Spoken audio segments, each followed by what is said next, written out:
Grace audio books Hindi. क्या आपने कभी सोचा है कि महान मसीही सेवकों द्वारा लिखी गई आत्मिक किताबों की गहरी सच्चाइयां और जीवन बदल देने वाली आशीषें सिर्फ इंग्लिश जानने वालों तक ही क्यों सीमित रहे? अब ऐसा नहीं होगा, क्योंकि ग्रेस ऑडियो बुक्स हिंदी लेकर आया है प्रभावशाली, आत्मा को छू लेने वाली और गहराई से भरी इंग्लिश मसीही किताबों की Hindi audio books.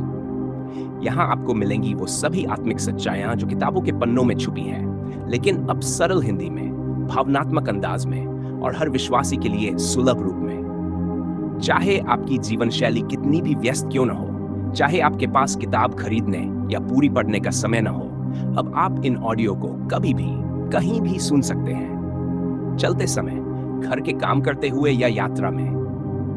Grace audio books Hindi लाता है आत्मिक जीवन के महत्वपूर्ण विषयों पर प्रार्थना, आत्मिक युद्ध, मसीही जीवन, पवित्र आत्मा के पवित्र आत्मा के वरदान, परमेश्वर की आवाज कैसे सुने, मसीह विश्वासी का अधिकार, यीशु का लहू, परमेश्वर का वचन, एक दवा, आत्मिक समृद्धि और बहुत कुछ। हर वीडियो आपको परमेश्वर के वचन में गहराई से ले जाएगा, आपकी आत्मा को ताजगी देगा और आपके रिश्तों व आत्मिक यात्रा को एक नई दिशा देगा।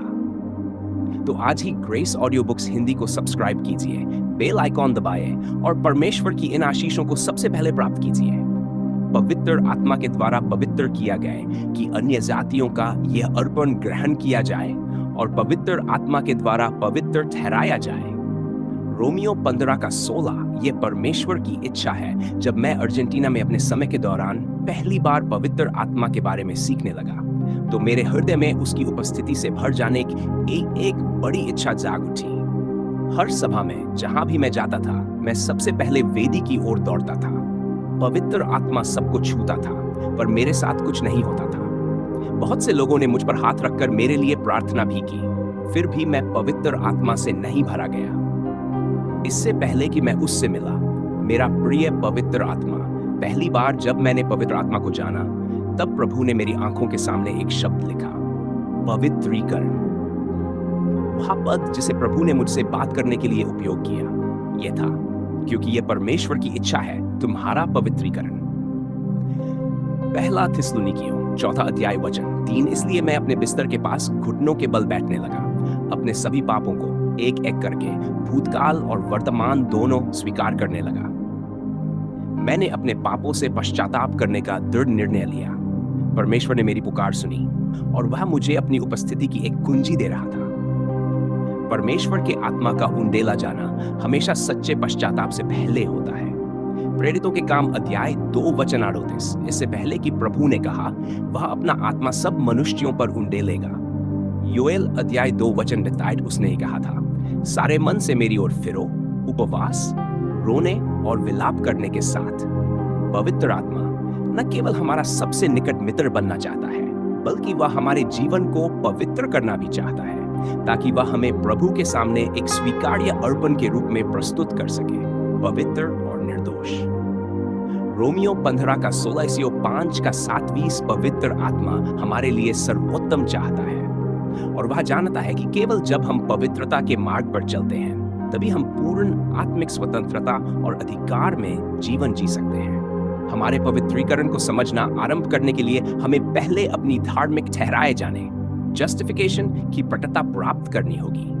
धार्मिक ठहराया जाना यह सत्य है कि हम यीशु के लहू के द्वारा परमेश्वर की दृष्टि में पूरी तरह धर्मी बनाए गए हैं। पवित्र आत्मा ही वह है जो हमें पाप का बोध कराता है और हमें यीशु मसीह को प्रकट करता है, ताकि हम उसे अपना व्यक्तिगत उद्धारकर्ता के रूप में ग्रहण करें। जब हम अपने पापों से पश्चाताप करने का निर्णय लेते हैं और यीशु मसीह में विश्वास के द्वारा अपने पापों की क्षमा स्वतंत्र रूप से ग्रहण करते हैं, तो शास्त्र ये घोषित करता है कि हम धर्मी ठहराए गए हैं। धर्मी ठहराया जाना एक बार का कार्य है, जब हमारे सभी पाप क्षमा किए जाते हैं और हम सामने धर्मी ठहराए गए हैं। यह ऐसा है मानो हमने कभी पाप किया ही ना हो, क्योंकि यीशु ने क्रूस पर हमारी जगह ली और व्यवस्था की मांगों को पूरा किया। इसलिए हमारे विरुद्ध लगाए गए सभी आरोप मिटा दिए गए हैं और हम परमेश्वर की दृष्टि में धर्मी घोषित किए गए हैं। धर्मी ठहराया जाना तत्काल होता है और विश्वास के द्वारा होता है। इसलिए जब हम विश्वास के द्वारा धर्मी ठहराए गए हैं, तो अपने प्रभु यीशु मसीह के द्वारा परमेश्वर के साथ मेल रखें। हमारी धार्मिकता परमेश्वर का वरदान है, जिसे हम केवल यीशु मसीह में विश्वास के द्वारा प्राप्त करते हैं। फिलिपियों, उसने उसे जो पाप से अनजान था हमारे लिए पाप ठहराया, ताकि हम उसमें होकर परमेश्वर की धार्मिकता बन जाएं। यह धार्मिकता हमारे कर्मों से अलग हमें दी जाती है। पवित्र आत्मा न केवल हमें पाप का बोध कराता है, बल्कि जब हम यीशु को ग्रहण करते हैं तो वह हमें यह भी बोध कराता है कि हम परमेश्वर के सामने धर्मी खड़े हैं। यीशु ने कहा, और जब वह पवित्र आत्मा आएगा तो वह संसार को पाप, धर्म और न्याय के विषय में दोषी ठहराएगा। केवल पवित्र आत्मा ही हमें यह निश्चय दिला सकता है कि हम प्रभु के सामने पवित्र और निर्दोष खड़े हैं। जब हमें प्रभु की दृष्टि में अपनी पहचान का प्रकाशन मिल जाता है, तब हमें धर्मी बनने की खोज भी शुरू करनी चाहिए और धर्म का पीछा करना चाहिए। 1 तीमुथियुस 6:1। हमारे हृदय में यह इच्छा होनी चाहिए कि हम न केवल यह जाने कि परमेश्वर हमें धर्मी देखता है, बल्कि यह भी चाहें कि हम पवित्र बने जैसा परमेश्वर पवित्र है। यीशु ने कहा, धन्य है वे जो धर्म की भूख और प्यास रखते हैं, क्योंकि वे तृप्त किए जाएंगे। पवित्र आत्मा हमें पाप और प्रलोभन पर जय पाने की शक्ति देता है और वही हमारे जीवन को पवित्र करता है। प्रेरित पौलुस ने कहा कि मैं अन्य जातियों के लिए यीशु मसीह का सेवक बनूं और परमेश्वर के सुसमाचार का कार्य करूं, ताकि अन्य जातियों का यह अर्पण ग्रहण किया जाए और पवित्र आत्मा के द्वारा पवित्र ठहराया जाए। शास्त्र यह भी कहता है, क्योंकि परमेश्वर ने आदि से तुम्हें उद्धार के लिए चुन लिया है, जो आत्मा के पवित्रीकरण और सत्य पर विश्वास के द्वारा होता है। और यह भी लिखा है, परमेश्वर पिता की पूर्व जानकारी के अनुसार आत्मा के पवित्रीकरण में आज्ञाकारिता और यीशु मसीह के लहू के छिड़काव के लिए चुने गए हो। पवित्रीकरण वह प्रक्रिया है जिसके द्वारा पवित्र आत्मा हमें पवित्रता के संकरे मार्ग पर चलाना सिखाता है और हमारे स्वभाव को मसीह के समान रूप में बदलता है। हमारा धर्मी ठहराया जाना यह निर्धारित करता है कि हम परमेश्वर के सामने किस स्थान पर खड़े हैं, पर हमारा पवित्रीकरण नंबर 6 यह निर्धारित करता है कि हम परमेश्वर के सामने किस अवस्था में हैं। हमारा धर्मी ठहराया जाना यीशु के क्रूस पर बलिदान के द्वारा पूरा हुआ, पर हमारा पवित्रीकरण मसीह के आत्मा के द्वारा पूरा होता है। हमारा पवित्रीकरण महत्वपूर्ण है क्योंकि प्रभु ने हमें आज्ञा दी है कि हम पवित्र बने। शास्त्र कहता है, जिसने तुम्हें बुलाया है वह पवित्र है, इसलिए तुम भी अपने सारे चाल चलन में पवित्र बनो, क्योंकि लिखा है, पवित्र बनो क्योंकि मैं पवित्र हूं। शास्त्र यह भी कहता है, सब लोगों के साथ मेल और उस पवित्रता का पीछा करो जिसके बिना कोई भी प्रभु को न देखेगा। परंतु पवित्रता को खोजने का मुख्य कारण यह है कि हमारी आंखें खुलें और हम प्रभु को देख सकें। यीशु ने वादा किया, धन्य है वे जिनका हृदय शुद्ध है, क्योंकि वे परमेश्वर को देखेंगे। मानवता की सारी समस्याओं की जड़ पाप है। बहुत बार हम अपने जीवन की समस्याओं को ठीक करने में लग जाते हैं, पर मूल कारण हमारे पाप से नहीं निपटते। जब हम पवित्रता में चलते हैं तो शैतान हमारे परिवार, स्वास्थ्य की या वित्त को छू नहीं सकता। यीशु ने कहा, शैतान का मुझ पर कोई अधिकार नहीं।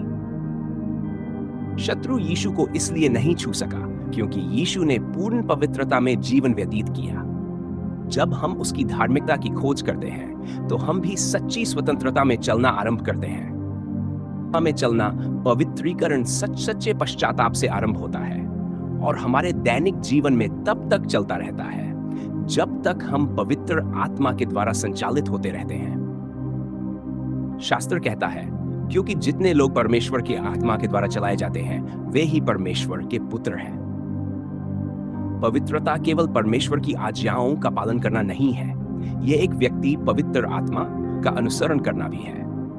पवित्रता का अर्थ है पवित्र आत्मा का अनुसरण करना और उसकी शांत धीमी आवाज को सुनना।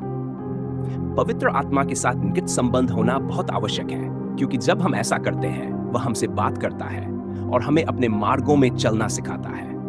वह हमें दिखाता है कि हमें कहाँ जाना है, किस ओर देखना है और यहाँ तक कि क्या बोलना है। वह हमारे हृदय में धीरे से फुसफुसा सकता है, हमारे कदमों को कोमलता से सुधार सकता है, या वह हमसे शास्त्रों के माध्यम से बात कर सकता है, हमें वचन के जल से धोता है। शास्त्र कहता है, तेरे कान तेरे पीछे से यह वचन सुनेंगे कि यह मार्ग है, इसमें चलो, चाहे तुम दाहिने मुड़ो या बाएं। आजकल अधिकतर फोनों में जीपीएस होता है, जिसका अर्थ है ग्लोबल पोजिशनिंग सिस्टम। यह सचमुच एक अद्भुत साधन है। जब भी हमें किसी स्थान का रास्ता नहीं पता होता, हम केवल पता दर्ज करते हैं और जीपीएस हमें सीधे उस स्थान तक पहुंचा देता है जहां हम जाना चाहते हैं। जैसे ही हम गाड़ी चलाना शुरू करते हैं, वह हमसे बोलता है, बताता है कि कौन सा रास्ता लेना है, कहां मुड़ना है और कब दिशा बदलनी है। भले ही हमने पहले कभी वह रास्ता न देखा हो, यदि हम जीपीएस के निर्देशों का पालन करें, तो वह हमें सबसे छोटे और सही मार्ग से हमारी मंजिल तक पहुंचा देता है। कभी कभी उसके निर्देश हमें समझ में नहीं आते और हमें लगता है कि हमें रास्ता उससे बेहतर पता है। लेकिन जब भी हम उसके बताए मार्ग को छोड़कर अपनी समझ से चलते हैं और गलत दिशा में मुड़ जाते हैं, तो जीपीएस पर एक संदेश दिखाई देता है, रिकैलकुलेटिंग रूट, अर्थात मार्ग फिर से निर्धारित किया जा रहा है। फिर जीपीएस एक नया रास्ता खोज लेता है और हमें फिर से नए निर्देश देने लगता है कि अब किस प्रकार से उस स्थान तक पहुंचना है जहां हमें जाना था। अंततः जब हम जीपीएस के बताए मार्ग का पालन करने लगते हैं, तो हम अपने गंतव्य तक पहुंच ही जाते हैं। हालांकि प्रायः उससे देर से जितनी जल्दी पहुंच सकते थे, अगर हमने शुरू से ही उसके निर्देशों का पालन किया होता। प्रभु ने हमें एक आत्मिक जीपीएस दिया है, जिसका अर्थ है गॉड्स पोजिशनिंग स्पिरिट, परमेश्वर का मार्गदर्शक आत्मा। वह चाहता है कि वह हमें उन स्थानों और परिस्थितियों से होकर ले चले जहां हम पहले कभी नहीं गए हैं। वह चाहता है कि वह हमें उस नियति और स्वप्न की ओर ले जाए जो परमेश्वर ने हमारे लिए तैयार किया है। परंतु जब कभी हमें उसकी दिशा समझ में न भी आए, तब भी हमें उसकी आवाज सुनने, उसके मार्गदर्शन के अधीन रहने और उसके तरीकों का अनुसरण करने को तैयार रहना चाहिए। जितनी देर हम पवित्र आत्मा के अधीन होने से इनकार करते हैं, उतनी ही देर हमें लगेगी परमेश्वर की उस मंजिल तक पहुंचने में जो उसने हमारे जीवन के लिए तय की है। चाहे हम इस समय कितने भी भटके हुए क्यों न हो, पवित्र आत्मा हमेशा जानता है कि हमें फिर से परमेश्वर की सिद्ध इच्छा की ओर कैसे लौटाना है। और जब हम गलती करते हैं, वह सदा हमारे लिए एक नया मार्ग फिर से निर्धारित, रिकैलकुलेट कर देता है। परमेश्वर की सिद्ध इच्छा हमारे जीवन के लिए एक मार्ग है जिसे पवित्रता का मार्ग कहा जाता है। हम इस मार्ग पर तभी चल सकते हैं जब हम परमेश्वर के आत्मा के द्वारा चलाए जाते हैं। पवित्रता एक घटना नहीं है जो केवल एक बार घटती है। ये एक संकरी राह है जिस पर सावधानी पूर्वक चलना होता है। यीशु ने उस चौड़ी राह की बात की जो ढूंढने में आसान है, और उस संकरी राह की जो कठिन है और जिसे कुछ ही लोग पाते हैं। बहुत से लोग चौड़ी राह को चुनते हैं, पर उसका अंत नाश है। यीशु ने कहा कि संकरी राह अनंत जीवन की ओर ले जाती है। शास्त्र कहता है वहां एक राजमार्ग होगा और एक मार्ग, और उसका नाम पवित्रता का मार्ग कहलाएगा। यदि हम उस मार्ग पर चलते हैं, तो प्रभु हमें वचन देता है कि हम कभी भटकेंगे नहीं, शत्रु हमारे जीवन को हानि नहीं पहुंचा सकेगा और हम आनंद और हर्ष प्राप्त करेंगे। एक ऐसा मार्ग है जो हमें परमेश्वर की प्रतिज्ञाओं की पूर्ति और अनंत जीवन की ओर ले जाता है। वह मार्ग पवित्रता का मार्ग कहलाता है और केवल पवित्र आत्मा ही हमारी आंखें खोल सकता है ताकि हम उसे देख सकें और उस पर चल सकें। हमें केवल पवित्र आत्मा से भरने या आत्मा में बने रहने की ही नहीं, बल्कि आत्मा में चलने की भी इच्छा रखनी चाहिए। जब हम आत्मा के मार्गदर्शन को पहचानना और समझना सीखते हैं, और जब हम उसके निर्देशों का अपने दैनिक जीवन में पालन करने का चुनाव करते हैं, तब हम उस आनंद और स्वतंत्रता का अनुभव करते हैं जो उसकी उपस्थिति में चलने से मिलता है। यदि हम आत्मा के द्वारा जीवन जीते हैं, तो आत्मा के अनुसार चलें भी। गलातियों, यह समझना बहुत आवश्यक है कि आत्मा में चलना का अर्थ है आत्मा के पीछे चलना। पवित्र आत्मा वह है जो नेतृत्व करता है, हम केवल अनुसरण करते हैं। प्रेरित पौलुस न केवल यह जानता था कि परमेश्वर भला है और प्रेम है, बल्कि यह भी जानता था कि परमेश्वर पवित्र है। प्रभु को प्रसन्न करने की उसकी इच्छा ने उसे परमेश्वर की व्यवस्था को मानने के लिए महान उत्साह दिया। पौलुस ने लिखा, क्योंकि मैं भीतर के मनुष्य के अनुसार परमेश्वर की व्यवस्था से आनंदित हूं। परंतु पौलुस ने यह भी कहा कि जितना वह इस व्यवस्था को पूरा करने का प्रयत्न करता था, उतना ही उसके अंगों में एक दूसरी व्यवस्था, पाप और मृत्यु की व्यवस्था, उसके विरुद्ध युद्ध करती थी और उसे उस परमेश्वर की व्यवस्था को तोड़ने के लिए मजबूर करती थी जिसे वह प्रेम करता था। यह वही गहरी आंतरिक संघर्ष है जिसका अनुभव हर वह विश्वासी करता है जो सच्चे मन से प्रभु को प्रसन्न करना चाहता है। आत्मा और हमारे शरीर की इच्छाओं के बीच एक निरंतर युद्ध चलता रहता है। पौलुस ने इस आंतरिक संघर्ष को इस प्रकार वर्णित किया, क्योंकि जो भला मैं करना चाहता हूं वह मैं नहीं करता, पर जो बुरा मैं नहीं करना चाहता वही करता हूं। क्योंकि मैं अपने भीतरी मनुष्य के अनुसार परमेश्वर की व्यवस्था से प्रसन्न हूं, परंतु मैं अपने अंगों में एक और व्यवस्था देखता हूं जो मेरे मन की व्यवस्था के विरुद्ध युद्ध करती है और मुझे मेरे अंगों में जो पाप की व्यवस्था है उसकी बंधुआई में ले जाती है। हाय, मैं कैसा अभागा मनुष्य हूं! कौन मुझे इस मृत्यु की देह से छुड़ाएगा? रोमियो सिंपेंटोरजूल वही में प्रेजेंट। पौलुस अपने बल से व्यवस्था का पालन करने का प्रयास कर रहा था, परंतु तब प्रभु ने उसे एक तीसरी व्यवस्था का प्रकाश दिया, जीवन की आत्मा की व्यवस्था। शरीर की इच्छाओं से भी अधिक शक्तिशाली एक बल है, वह है पवित्र आत्मा की शक्ति जो हमें परमेश्वर की आज्ञाओं का पालन करने की ओर खींचती है। यदि हम जीवन की आत्मा की व्यवस्था के अधीन जीना चुनते हैं तो हमें पाप और मृत्यु की व्यवस्था के अधीन नहीं रहना पड़ेगा, क्योंकि मसीह यीशु में जीवन की आत्मा की व्यवस्था ने मुझे पाप और मृत्यु की व्यवस्था से स्वतंत्र कर दिया है। जीवन की आत्मा की व्यवस्था के अधीन जीने के लिए हमें आत्मा में चलना चुनना होगा। पौलुस लिखता है, मैं कहता हूं आत्मा में चलो तो तुम शरीर की इच्छाओं को पूर्ण न करोगे। पाप की शक्ति पर विजय का रहस्य यही है, आत्मा में चलना।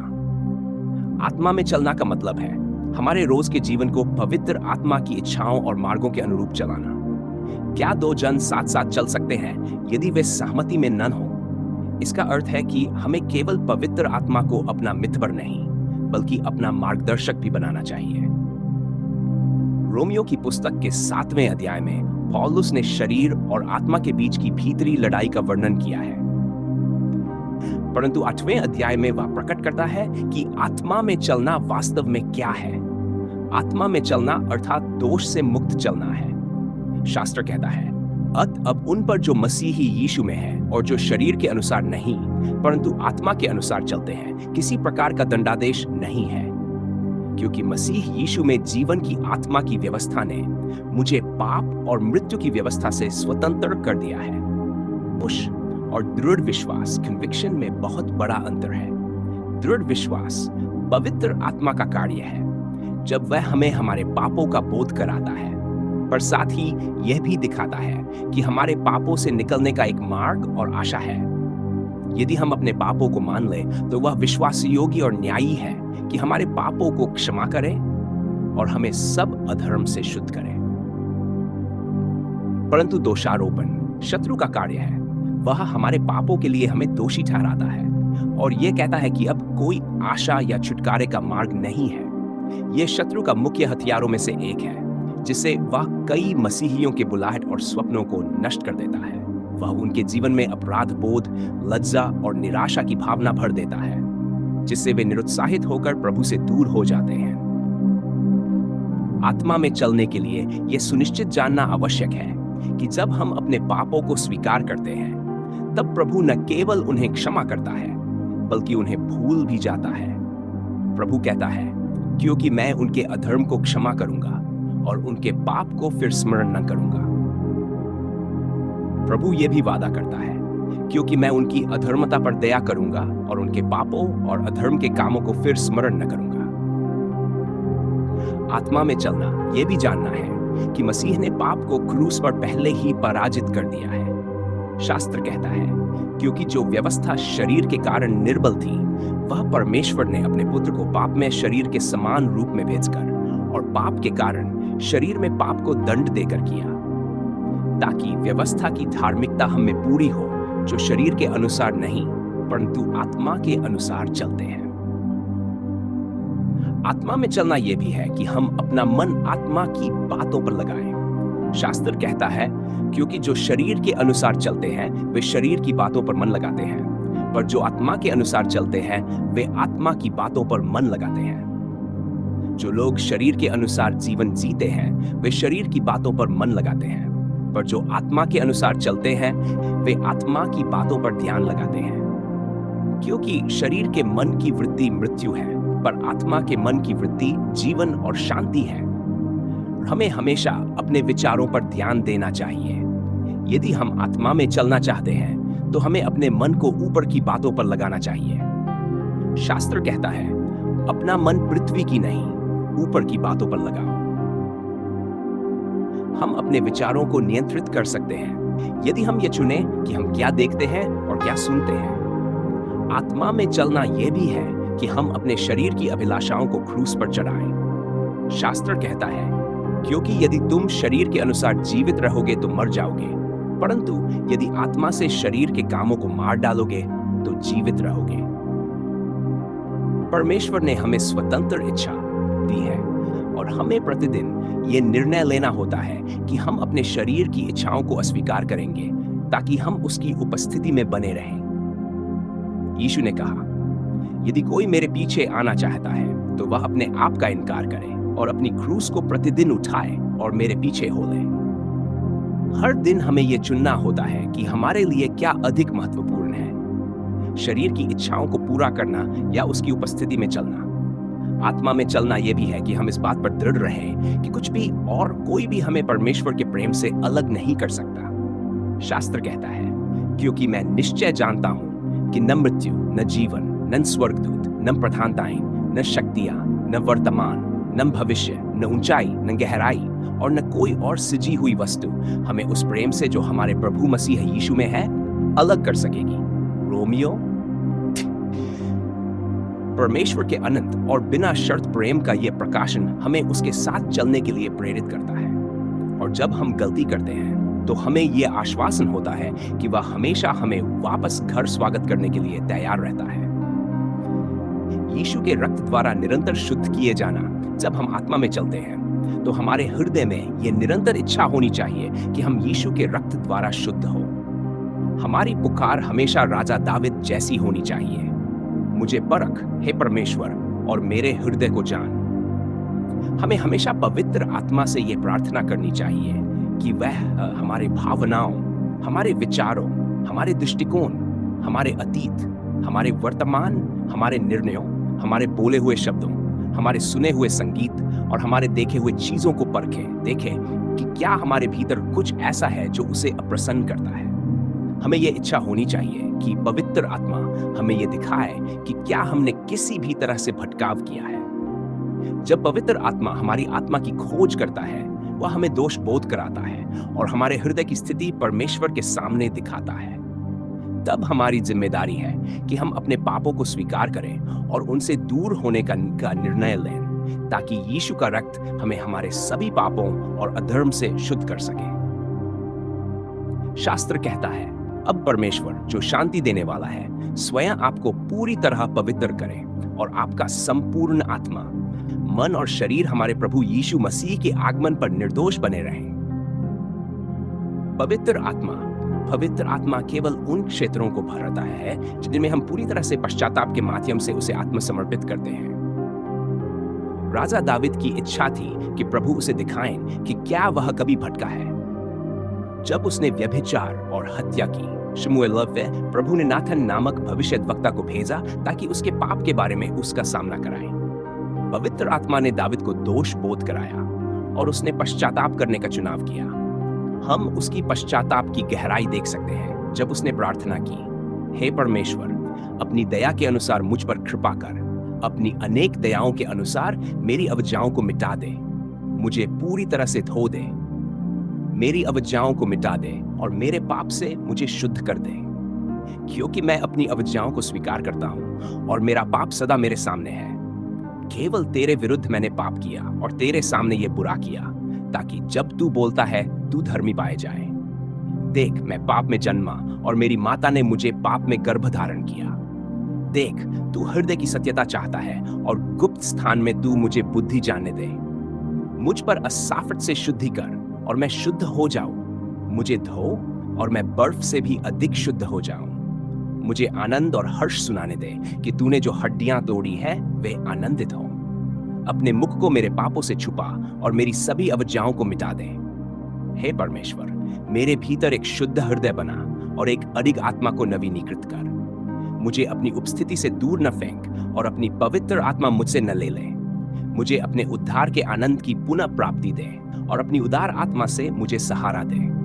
भजन संहिता 82। यीशु ने हमें पवित्रीकरण की आवश्यकता का उत्तम उदाहरण दिया। फास्का के पर्व पर उसने अपने शिष्यों के साथ यह उत्सव मनाने के लिए सभा की। भोजन के बाद वह उठा, एक तौलिया से अपने आप को बांधा और एक एक कर अपने शिष्यों के पांव धोने लगा। जब सिमोन पीटर की बारी आई, उसने प्रभु से कहा, आप मेरे पांव कभी नहीं धोएंगे? यीशु ने उत्तर दिया, यदि मैं तुम्हें न धोऊं तो तुम्हारा मुझ में भाग नहीं होगा। पीटर ने कहा, प्रभु, केवल मेरे पांव ही नहीं बल्कि मेरे हाथ और सिर भी। यीशु ने कहा, जो स्नान किया हुआ है उसे केवल पांव धोने की आवश्यकता है, पर वह पूरी तरह से शुद्ध है और तुम शुद्ध हो।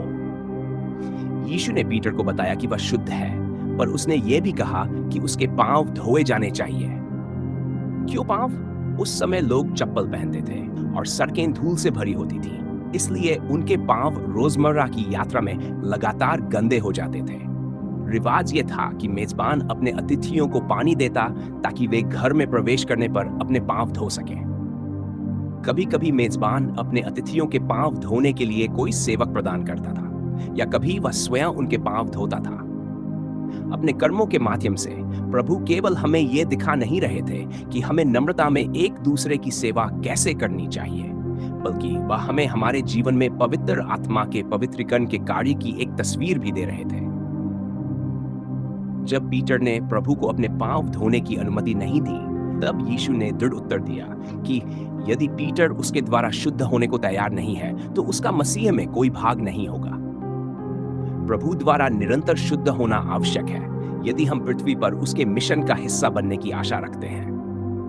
हमारे पांव हमारे दैनिक आध्यात्मिक जीवन में गंदे हो जाते हैं। हमारे उद्धार के समय यीशु के रक्त द्वारा हम पूरी तरह शुद्ध हुए थे, पर इस दुनिया की चीजें हमारे दैनिक जीवन में हमें अभी भी प्रदूषित कर सकती हैं। जहां भी हम जाते हैं, हम निरंतर दुनिया के संपर्क में रहते हैं, इसलिए हमें निरंतर धोते रहना चाहिए।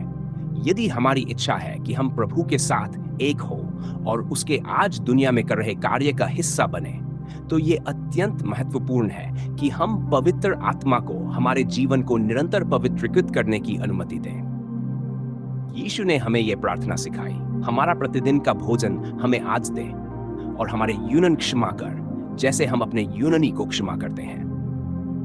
मत्ती 6। जैसे हमें हमारे शारीरिक आवश्यकताओं के लिए दैनिक भोजन की आवश्यकता है, वैसे ही हमें हमारे पापों से दैनिक शुद्धि की आवश्यकता है। पवित्र आत्मा केवल वही नहीं है जो हमें पाप का बोध कराता है, हमें धर्म के मार्ग में मार्गदर्शन करता है और हमारे शरीर की इच्छाओं पर विजय पाने की शक्ति देता है। वह वही है जो हमारी इच्छाओं को बदलता है। वह उन्हें इस हद तक बदल सकता है कि हम उन चीजों को तिरस्कार करें जिनका आनंद पहले लेते थे और उन चीजों में आनंद लें जिन्हें वह प्रेम करता है। प्रभु हमें वचन देता है, मैं अपनी आत्मा तुम्हारे भीतर डालूंगा और तुम्हें अपनी व्यवस्था में चलाऊंगा और तुम मेरे न्यायों को रखोगे और उन्हें पूरा करोगे। वह ये करता है हमारे हृदयों पर अपने विधान लिखकर। तुम स्पष्ट रूप से मसीह का पत्र हो जिसे हमने संभाला है, जो स्याही से नहीं बल्कि जीवित परमेश्वर की आत्मा से लिखा गया है। पत्थर की तख्तियों पर नहीं बल्कि मांस की तख्तियों अर्थात हृदय की तख्तियों पर लिखा गया है। पवित्र आत्मा की अग्निशास्त्र बताता है कि इस्राएलवासी लगातार प्रभु से भटकते और विभिन्न मूर्तियों की पूजा करते थे। प्रभु उनके लिए अद्भुत चमत्कार करता, पर वे फिर भी उससे मुड़ जाते। प्रभु अपनी अपार दया और प्रेम में लगातार भविष्यद्वक्ताओं को उठाता रहा ताकि वे लोगों को वापस अपनी ओर खींच सकें। भविष्यद्वक्ता एलिय्याह के समय में परमेश्वर के लोग प्रभु की पूजा करते थे, पर वे बाल और अशेरा की भी पूजा करते थे। उनकी अविश्वसनीयता के कारण 3 साल और आधा साल तक भूमि में सूखा पड़ा। प्रभु फिर से अपने लोगों को स्वयं प्रकट करना चाहता था।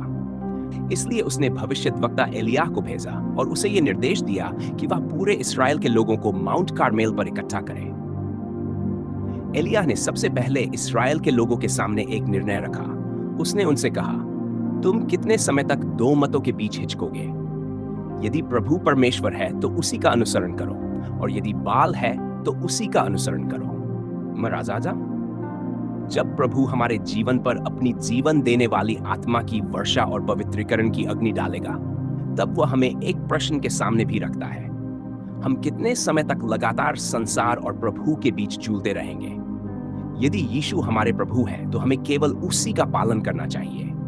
यदि हम चाहते हैं कि उसकी पवित्र अग्नि हमारे हृदय को जला दे, तो हमें पहले अपने जीवन को पूरी तरह यीशु मसीह को सौंपना होगा। एलिय्याह ने आगे जाकर बाल के भविष्यद्वक्ताओं को चुनौती दी और अशेरा, दोनों पक्षों ने बिना आग लगाए बलि तैयार की।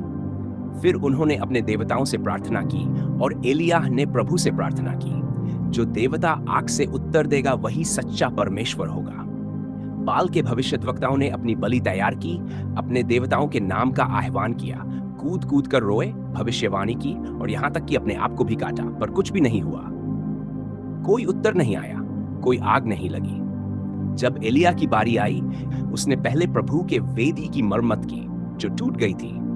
उसने 12 पत्थर लिए जो इस्राएल के 12 जनजातियों का प्रतिनिधित्व करते थे और उन्हें एकत्र किया। पवित्र आत्मा की अग्नि गिरने के लिए एकता आवश्यक है। शास्त्र हमें बताते हैं कि पेंटेकोस्त के दिन पवित्र आत्मा की अग्नि शिष्यों पर उतरी। वे सभी एक साथ एक स्थान पर थे। प्रेरितों के काम 2। यदि हम चाहते हैं कि पवित्र आत्मा की अग्नि हमारे हृदय को शुद्ध करे, तो हमें दूसरों को क्षमा करने के लिए तैयार होना चाहिए। यीशु ने कहा, जब भी तुम खड़े होकर प्रार्थना करो, यदि तुम्हें किसी के खिलाफ कुछ है तो उसे क्षमा करो, ताकि तुम्हारा स्वर्ग में पिता भी तुम्हारे अपराधों को क्षमा करे। मार्क में फिर एलिय्याह ने एक बैल को टुकड़ों में काटा और उसे अपने और लोगों के पाप के बलि के रूप में तैयार किया। निर्गमन, आज हमें पाप की बलि के रूप में जानवरों की आवश्यकता नहीं है, क्योंकि यीशु मसीह हमारे लिए पाप की बलि बन गए जब उन्होंने क्रूस पर अपना जीवन दिया। प्रभु हमसे पूछता है, इसलिए भाइयों, मैं परमेश्वर की दयाओं से तुमसे प्रार्थना करता हूं कि तुम अपने शरीर को एक जीवित बलि के रूप में प्रस्तुत करो, पवित्र और परमेश्वर को स्वीकार्य। शास्त्र यह भी कहता है, परमेश्वर की बलि है एक टूटे हुए आत्मा, एक टूटा और पश्चाताप करने वाला हृदय। इन्हें हे परमेश्वर तू तिरस्कार न करेगा। यदि हम चाहते हैं कि प्रभु अपनी अग्नि से हमारे जीवन को भस्म कर दे, तो हमें अपनी आत्मा, मन और शरीर को एक जीवित बलि के रूप में देने के लिए तैयार होना चाहिए। एलिय्याह ने जब परमेश्वर से अग्नि के लिए प्रार्थना की, उससे पहले उसने कुछ अत्यंत गहन किया। उसने लोगों को आदेश दिया कि वे बलि पर 4 मटके पानी डालें। उसने उन्हें बार बार ऐसा करने का आदेश दिया। यह पानी पश्चाताप का प्रतीक है। यूहन्ना बपतिस्मा देने वाले ने कहा, मैं तुम्हें पश्चाताप के लिए पानी से बपतिस्मा देता हूं, परंतु जो मेरे बाद आने वाला है वह मुझसे अधिक शक्तिशाली है और मैं उसके जूते उठाने योग्य भी नहीं हूं। वह तुम्हें पवित्र आत्मा और अग्नि से बपतिस्मा देगा। प्रभु अपनी अग्नि को अपवित्र बलि पर नहीं उतारेंगे। यदि हम चाहते हैं कि परमेश्वर हमें अपनी आत्मा की अग्नि में डुबो दे, तो हमें पहले अपने पापों से पश्चाताप करना होगा। पश्चाताप एक निर्णय है जिसमें हमारी भावनाएं भी शामिल हैं। शास्त्र कहता है, मेरा दुख सदा मेरे सामने है, क्योंकि मैं अपनी अवज्ञा घोषित करूंगा, मैं अपने पाप पर पीड़ा में रहूंगा। पश्चाताप केवल अपने पापों को स्वीकार करना नहीं है, बल्कि अपने पापों को त्यागना भी है। जो अपने पापों को ढकता है वह सफलता नहीं पाएगा, पर जो स्वीकार कर और त्याग देता है उस पर दया होगी। सच्चा पश्चाताप हमारे कर्मों में परिवर्तन लाता है। यूहन्ना बपतिस्मा देने वाले ने हमें केवल पश्चाताप करने के लिए नहीं, बल्कि पश्चाताप के योग्य फल लाने के लिए भी बुलाया। एलिय्याह ने संध्या बलि के समय का इंतजार किया और प्रार्थना की, हे अब्राहम, इसहाक और इस्राएल के परमेश्वर, इस दिन यह जात हो कि तू इस्राएल में परमेश्वर है और मैं तेरा सेवक हूँ और मैंने तेरे वचन अनुसार यह सब किया है। सुन मेरे हे प्रभु, सुन, ताकि ये लोग जान सकें कि तू ही प्रभु परमेश्वर है और तूने उनके हृदय को फिर से तेरी ओर मोड़ दिया। तब प्रभु की अग्नि उतरी और जलती बलि, लकड़ी, पत्थर और मिट्टी को भस्म कर दिया और खाई में रखे पानी को भी चाट लिया। जब सभी लोग इसे देखे तो वे अपने मुंह जमीन पर गिर पड़े और कहने लगे, प्रभु वही परमेश्वर है, प्रभु वही परमेश्वर है। जब हम यीशु मसीह के माध्यम से परमेश्वर के पास आते हैं और अपने पापों का सच्चे मन से पश्चाताप करते हैं, तो उसकी आत्मा की अग्नि हमारे जीवन पर आएगी। उसकी पवित्र अग्नि हमें शुद्ध करेगी और बदल देगी। उसकी आत्मा हमें प्रलोभन पर विजय पाने की शक्ति देगी। यही अग्नि का बपतिस्मा है जिसे प्रभु आज हमारे जीवन पर उतारना चाहता है। यीशु ने कहा, मैं पृथ्वी पर आग भेजने आया हूं और काश ये पहले से ही प्रज्वलित हो चुकी होती। अग्नि को परिभाषित किया गया है, एक तीव्र लगातार रासायनिक परिवर्तन जिसमें लौ के साथ ऊष्मा और प्रकाश निकलता है। इसी प्रकार जब पवित्र आत्मा की अग्नि हमारे जीवन पर डाली जाती है तो यह तेजी से और लगातार जलती है और हमारी सभी अशुद्धियों को भस्म कर देती है। उसकी लौ हमारे साथ भी होगी ताकि हम इस दुनिया में यीशु का प्रकाश चमका सकें। शास्त्र कहता है, इस्राएल का प्रकाश आग के समान होगा और उसका पवित्र उसका लौ होगा। ये उसकी कांटियों और कांटेदार झाड़ियों को एक दिन में जला देगा और भस्म कर देगा। कांटे हमारे जीवन पर हमारे पाप के कारण आने वाले शाप का प्रतीक हैं। जब आदम और हव्वा ने पाप किया, प्रभु ने कहा कि शाप भूमि पर कांटे और कंजरों के रूप में प्रकट होगा। जैसे प्रभु अपनी पवित्र अग्नि हमारे जीवन पर डालेगा, हमारे जीवन पर पाप के शाप के प्रभाव भी दूर हो जाएंगे। अग्नि शब्द केवल रूपक के रूप में नहीं है, बल्कि जब परमेश्वर अपनी अग्नि हमारी आत्मा में उतारते हैं, यह वास्तविक अनुभव होता है जो हमारी भावनाओं और यहां तक कि हमारे शारीरिक शरीर को भी छूता है, क्योंकि हमारा परमेश्वर एक भक्षी अग्नि है। इब्रानियों परमेश्वर की भक्षी अग्नि के कई भिन्न प्रकट रूप हैं। मैंने कई लोगों को देखा है जो जमीन पर गिर जाते हैं, कुछ गर्मी महसूस करते हैं, कुछ कांपते हैं, कुछ रोते हैं और कुछ तो परमेश्वर की पवित्र अग्नि को छूने पर चिल्लाते भी हैं। परंतु परमेश्वर की अग्नि इससे कहीं अधिक है।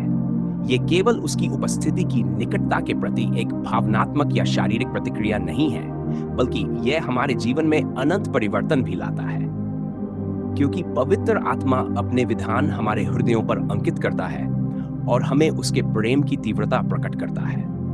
क्यों कुरिन्थियों 3:3 पवित्र आत्मा की अग्नि हमारे आत्मा के छिपे हुए कक्षों को भी शुद्ध और प्रकाशित करती है, जिससे परमेश्वर के साथ हमारे भीतर एक गहरा जीवन उत्पन्न होता है। परमेश्वर की अग्नि का यह अनुभव हमारे हृदयों में यीशु के प्रति जीवित उत्साह और खोए हुए लोगों के प्रति गहरा सहानुभूति प्रज्वलित करता है। उसके प्रेम की अग्नि हमें पवित्रता में चलने और सुसमाचार के कार्य के लिए अपना जीवन समर्पित करने के लिए प्रेरित करती है। आप सुन रहे थे ग्रेस ऑडियो बुक्स हिंदी, जहां परमेश्वर का वचन आपकी आत्मा को ताजगी देता है और जीवन को नई दिशा। सब्सक्राइब करना न भूलें, बेल आइकॉन दबाएं और इस आशीष को दूसरों के साथ बांटें, क्योंकि परमेश्वर की आशीष हर हृदय तक पहुंचना चाहिए।